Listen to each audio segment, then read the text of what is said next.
Welcome to our channel. Today we how to use Microsoft Copilot on Android, beginner guide step by step clearly.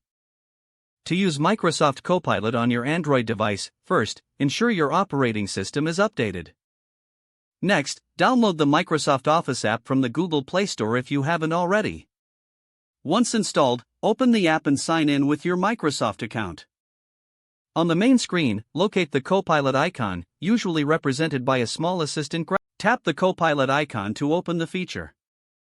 You will see a chat interface where you can input your queries or requests. Type in your question or the specific task you need help with.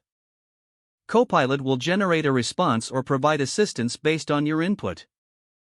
Follow the prompts or suggestions provided by Copilot for your task. If you need further clarification, feel free to ask follow-up questions in the chat. Make sure to explore different functions Copilot can assist with, such as drafting emails or creating documents.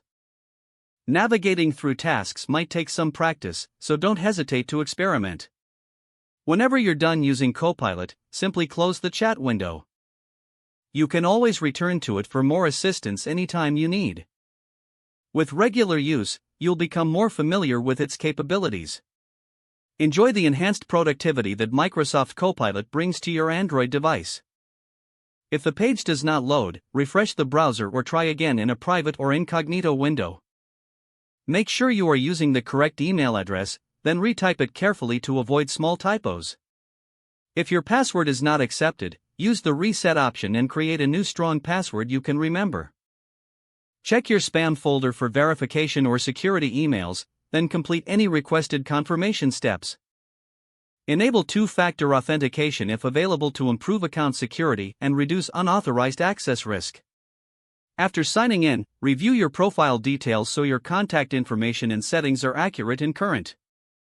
If you see an error message, note it down and try again after restarting your device and internet connection. Log out when you finish, especially on shared devices, to keep your account and payment information secure. If the page does not load, refresh the browser or try again in a private or incognito window. Make sure you are using the correct email address, then retype it carefully to avoid small typos. If your password is not accepted, use the reset option and create a new strong password you can remember. Check your spam folder for verification or security emails, then complete any requested confirmation steps.